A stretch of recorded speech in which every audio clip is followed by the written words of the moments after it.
Good evening, ladies and gentlemen. Sorry about that. Welcome back to the Shadow and Sun Show. And I got a quick one for you. I've gone over most of this elsewhere, but that's usually been in long format live streams. And I just wanted to get this out to you guys. For those of you out there in the comic book world who are still into comic books and still buying them or still reading them or wanting to get back into them, especially if you want to get back into them. This little tip will bring you a crap ton of enjoyment, and that's annuals. I got a couple here for you. This is the Star Wars #1 annual. Came out in '79, 2 years after the comic book actually hit the shelves, which was actually before the movies. But it's a good one. I'll go with a little more into that. And then we got here the Savage Sword of Conan annual #1. It came out in 1975. I've got 2 copies of this one. This one's actually the better.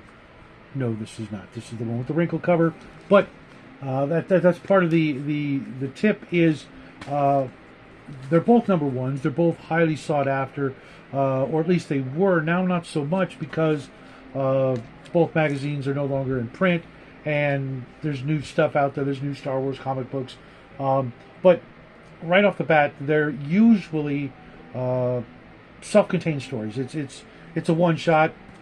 This one's I don't know, 40 pages or more, self-contained story. Beginning, middle, and end, and has no particular place in the canon anymore. But it also has some really interesting and fun moments. It's a really nice story, and I remember when I got this in the mail through my subscription of Star Wars back in the day, and I was just overjoyed because I didn't know annuals even existed back when I got this subscription for, I think it was a birthday or something. They asked me, what do you want for your birthday? And I said, can I get a subscription to a couple of Marvel comic books? And they're like, huh?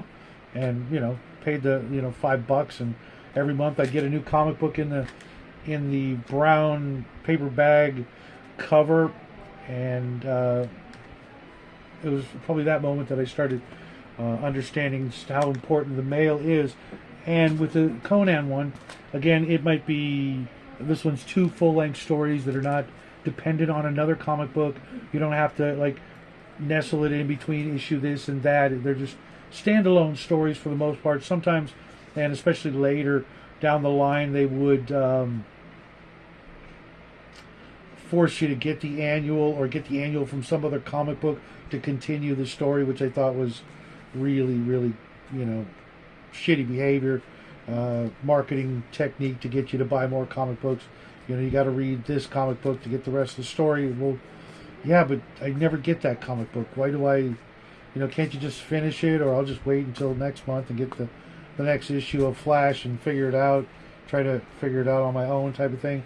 But back then, these were, for the most part, standalone stories. You could just pick it up, read it, file it away, toss it away, hand it off to somebody else, whatever we did back then.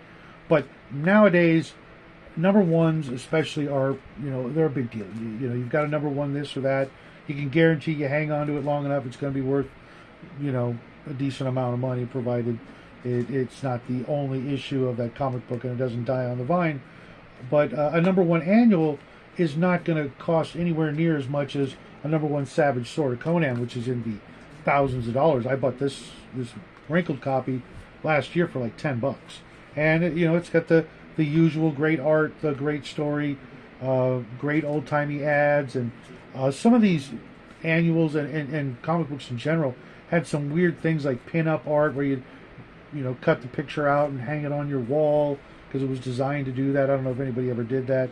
I certainly didn't. I had other things on my walls, but they do stand alone.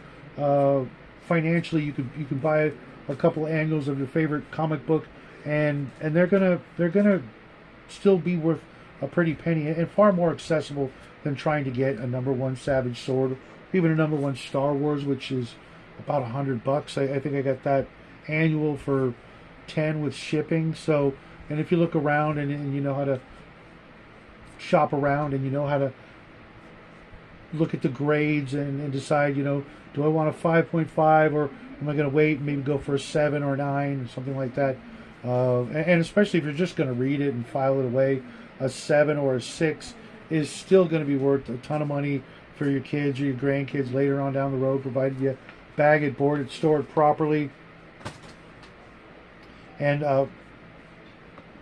not just toss it on the floor like I did, because I've got another one elsewhere and it's only in like a 4.5 condition, but I just wanted to read the actual story and see what it was like, and I'm glad I did. They're a great source of inspiration for you role players out there that are looking for a new idea for your next RPG, and pulling something out of a 50-year-old Conan magazine. There's a good chance that none of your players are going to realize that that's what you're doing. I ran my players through some Land of the Lost Sleestack stuff a couple of weeks ago, and I think only one of them caught on, and it was great. So you can mine them for some great content for your role-playing games, or if you just want something great to read, but you don't want to read a paperback or a novel, but you want some action, some excitement, and you want some great art, annuals. So that's what I got for you guys tonight. I will be back maybe tomorrow if I finish what I'm reading. Otherwise, I will see you guys Thursday with a very special episode with a special guest. And until then, I will see you guys all in the funny papers. And as always, happy trails.